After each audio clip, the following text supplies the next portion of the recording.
Sometimes we would wonder like, why do I practice faith? To pray or for your requirement. Many Christians expect members to adhere the specific beliefs outlined in creeds or denominational teaching. Good day, everyone! Welcome to Lingua Fidei, where voices of faith create stories of life. I am your host, Chloe and Jane, as we dive to the depths of topics to explore the concepts of life that shape our world. Today, we are uncovering the top of faith in certainness yet filled with obscurity and the involvement of personal yet ecclesial norms as we transit the language of today's world. So grab your headphones and let's get started. As a Filipino, our religious faith is deeply held belief in the doctrines, teachings, or principles of a particular religion. Even from our childhood, we were taught how to establish faith in our own ways and actions. Jane, when you were younger, what's the first teaching of faith you learned from your parents? First, my parents taught me how to do the sign of the cross. They brought me along in masses together with my family that I can say that it can really grow and lives along with us. The practices and our actions toward anything were needed to be centered with our faith. It actually happened to me as well. What we really live up with must needed to involve with faith.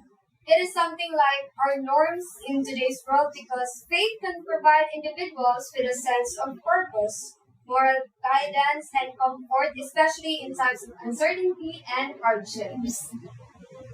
I know you noticed this, but look at everywhere. We were surrounded with the practices of faith, right? Like for instances, in fiestas, we celebrate festivals to showcase the vibrant celebrations of faith. Also, in the main events of the year, which is Lent, we Filipinos are obliged to join the activities like how should we behave in Holy Week, processions, and any other activities. Like in Advent and Christmas, Simbang Gabis were acknowledged that it is the welcome of our birth of our Lord. Such things like this can basically make our faith within us certain. We can say that the mentioned events can really lift up us to the idea of the certainness of our faith. Some people fail to pay attention or prioritize this matter. Our school is part of the RVM, right? So we are really obliged to know how to pray, to participate in holy rosaries, or even song prayers that we needed to accommodate in an allotted time. Little do we all know, it emphasizes that even if there are no evidence of what the Lord looks like, we know He is here with us due to our own faith that we established to ourselves from the very start of our lives. You are right. Faith comes from within us, so it is greatly personal, yet it is also ecclesial since faith is both of our possessions and the church.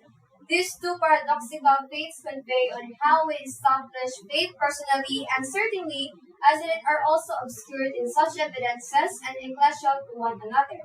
Our faith is not meant to be practiced and lived out alone because God invites us to have a relationship with Him.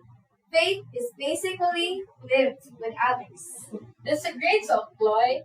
However, we have that faith in our faiths. We have that view in our faiths. We also cannot deny the fact that there is also tension between the right to practice our faith and the social or governmental expectations of conformity. Conformity is, in simpler terms, doing what's expected.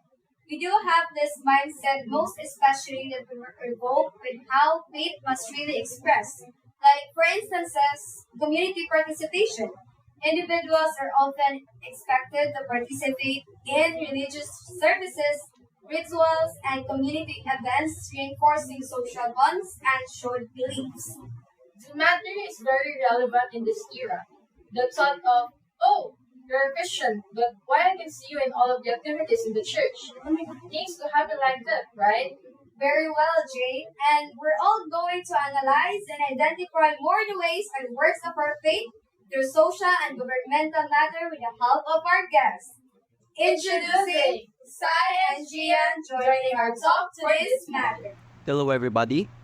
I am Said Amo and this is Gian Danlag. We are here because we have the field of analysis about faith. To Lingua Fidei, Sai, and Gian. Thank you for responding our request to be here and talk with us about certain matters. Thank you for inviting us here as well. It is our great pleasure to talk with you. So we were discussing about this matter of faith that typically involves with the social situations or norms. Would you elaborate to us about this concept? Social expectations of conformity and faith refers to the pressures individuals face to align their beliefs and practices with those of their religious community or society at large. These expectations manifest in various ways, particularly doctrinal adherence. Many Christians expect members to adhere to specific beliefs outlined in creeds or denominational teachings. In short, Christians are expected to accept certain core of beliefs and teachings specific to their denomination. It also follows in worship. Regular participation in church services, prayers, and rituals are typically expected. You know, it happened to me as well. Way back in my junior year in my alma mater, it requires us to participate in Mass to the point that we are asked to provide index card and we bring it in every Mass to ask for a signature in one of the teachers or staffs for clearance requirements. This matter may be great, but the idea of why do you go to church? To pray or for your requirements? We can't deny the fact that instance would really help us a lot if we would only make a reason why we go to church is to praise. But the other reason would only be a bonus. Moral standards are also one of the social norms that became a hindrance to our religious faith. Like for instances, honesty and integrity are encouraged to follow because you need to act like a true Christian. By this, it adds social pressure that if the moment you act like not a Christian, you think you would be classified as a bad person. Although, this may be efficient because of the encouragement. But it's something like, why do you not lie? And they'd answer, because I feel like I'll be a bad person if I don't act well.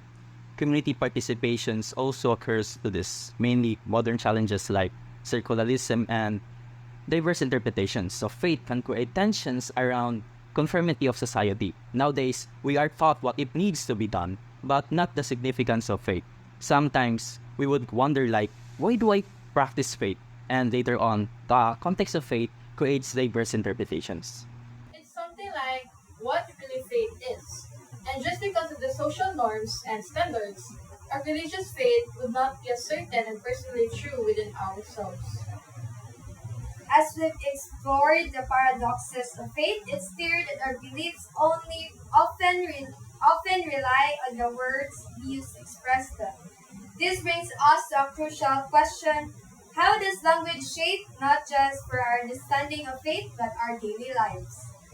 In today's world, the way we communicate is constantly changing, influencing how we connect with each other and our beliefs.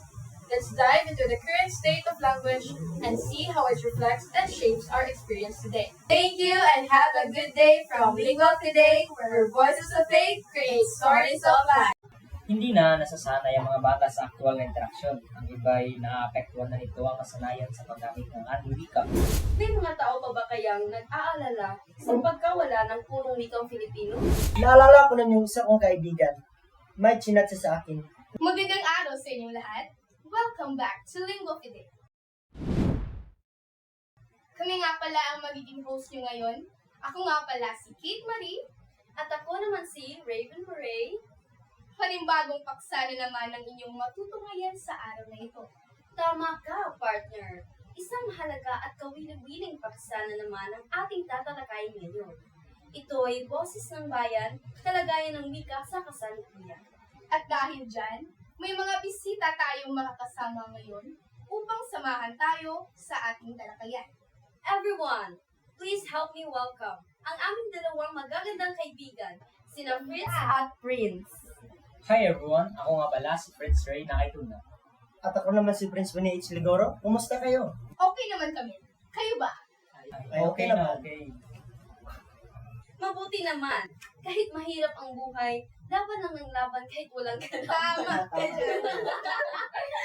Tama. Huwag na natin patatagalin pa ang talakayan natin ngayon. Simulan na natin. Ano na nga ba ang kalagayan ng wika sa kasalukuyang panahon? Sa makabagong panahon, ang wika ay may napakalawak na papel na sa ating araw-araw na buhay. Isa itong kasangkapan, hindi lamang sa komunikasyon, kundi pati na rin sa pagbuo ng mga relasyon, pagpapahayag ng identidad, at pag-unawa sa ating kultura. Tama! Ang kahalagahan ng wika ay mas lalo pang lumutang sa panahon ng digital na teknolohiya at globalisasyon. Sa oras na ito, pag-uusapan natin ang kasalukuyang kalagayan ng wika sa Pilipinas, lalo na sa konteksto ng digital na mundo kung saan ito ay crucial na. Tumpak, Raven, sa panahon ngayon, mas mabilis at mas accessible ang komunikasyon. Pero, ano nga ba ang epekto nito sa ating wika? Ikaw, Mr. Fritz, ano ang mga napapansin mo sa mga pagbabagong dala ng teknolohiya? Sa tingin ko, isa sa mga pinakamalaking pagbabago ay ang paggamit ng mga social media platforms. Madalas, ang mga tao ngayon ay gumagamit na ng shorthand o mga salitang balbal. Nakikita natin ang pag-usbong ng mga bagong terminolohiyo kung saan ginagamit ito ng mga Gen Z. Oo nga, may mga umusbong ng mga bagong mga salita o mga lingwahe tulad na nga lang ng Jejimon na hindi ko talaga halos naintindihan yung paraan ng pagsasalita. May mga numero nga ba namang nagkahalo? Speaking of Jejemon, naalala ko na yung isa kong kaibigan. May chinat siya sa akin. Natawa ako sa paraan ng kanyang pagtatype ng message. Dahil doon, hindi ko maintindihan ang kanyang mga sinabi. Bakit? Ano ba yung sinabi niya sa chat? Sabi niya, pagod daw siya sa walang katapusang scroll words. Nag-Digimon typings ba naman? Madami pa yun eh. Ito, ipakita ko. Ito.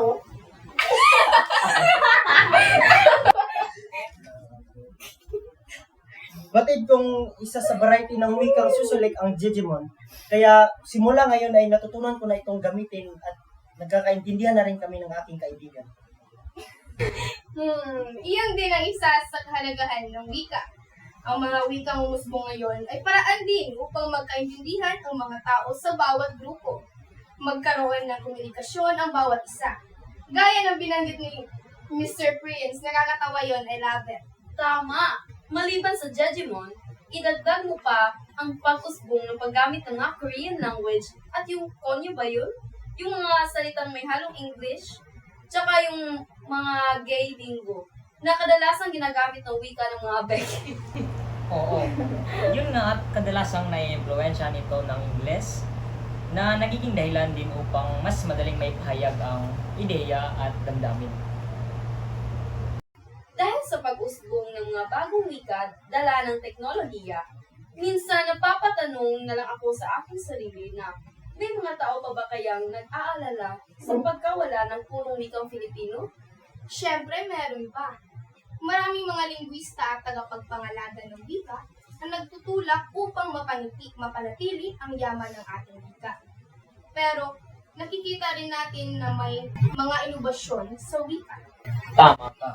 Sa kabila ng mga pagbabago, may mga pagkakataon pa rin lumalabas ang pagmamalaki natin sa ating kultura.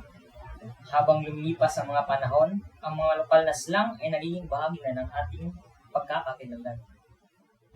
Pag-usapan din natin ang papel ng edukasyon. Paano nga ba ito nakatutulong sa pagpapanatili ng wika? Mahalaga ang papel ng mga guro at ng paaralan sa pagturo ng mustong paggamit ng wika.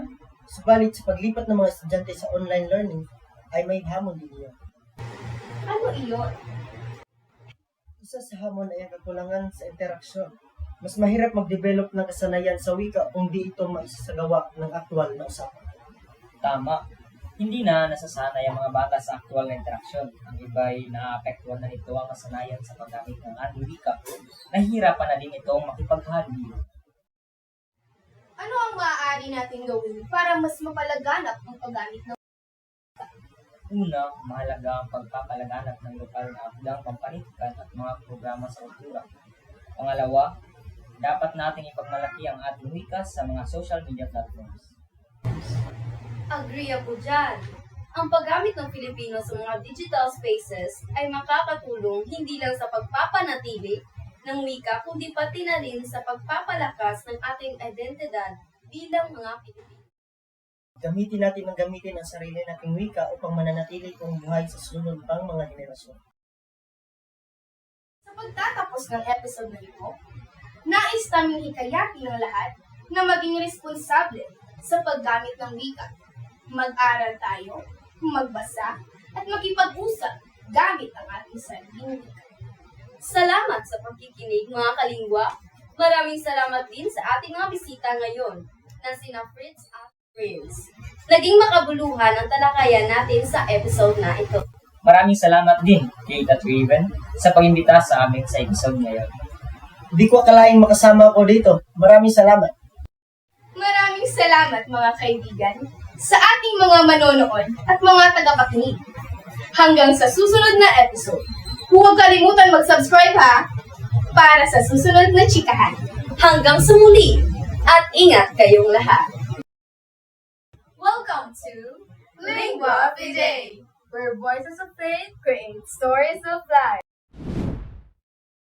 Today is October 6, 2024, And we are about to tackle The significance of faith and the usage of Filipino language in today's world. The question is, paano mo ba magagamit ang wikang Filipino sa pagunlad ng iyong paniniwala? Magagamit ko ang wikang Tagalog o ating wika through emphasizing the significance of my faith that can relate to other people. Na pwede ko ring magamit sa araw-araw kong buhay na maaari kong magsalita ng mga makajos na salita upang maipahayag sa atin na ang wikang Tagalog ay pwede ring maging tulay sa pag-usbong ng ating paniniwala. Tama. Pagkatapos din na pinag-usapan ni Raven at ni Kate, na-realize ko rin na sa panahon natin ngayon, na-influensya na talaga ang karamihan sa atin, lalo na ang mga kabataan ng mga makabagong teknolohiya na umaabot sa puntong naapektuhan na rin ang ating paggamit sa wika. Ngunit kahit gano'n yung nangyayari, hindi pa rin naman tuluyang namamatay ang wika, kaya siguro ang gagawin na lang natin is patuloy pa rin natin itong gamitin nang sa gayon ay hindi na talaga ito tuluyang mawala. kagaya nga ng sabi ni Jane, parang yung mas naging overrated na yung paggamit ng mga lengguaheng judgment, konyo, at yung iba't ibang mga lengguahe na lumalaganap ngayon, lalo na sa mga kabataan. Sa tingin ko, dapat din natin itong itigil para na sa ikabubuti ng ating bayan. Tama ang mga sinabi nila. At para rin sa akin ay mas nakakatakot rin na makalimutan o mamatay ang ating sariling wika. Sapagkat ito ang ating parang ginagamit sa pang-araw-araw nating komunikasyon. At kung hindi natin ito gamitin ng maayos, baka hindi tayo magkaintindihan. Lalo na sabi nga nila na may mga umusbong na mga wika na hindi lahat ng Filipino ay nakakaintindi. Yung parang isang grupo lamang o isang pangkat ang nakakaintindi nito dahil sila ang gumawa upang sila lang ang magkaintindi. Ngunit hindi ito paraan upang mas mapaunlad ang ating wika. Dapat rin natin na gamitin ang ating sariling wika kapag sabi nga ni Chloe, ito ay tulay sa ating paniniwala. Maraming salamat sa pagkikinig. Muli, ito ang Lingua Fidei, where voices of faith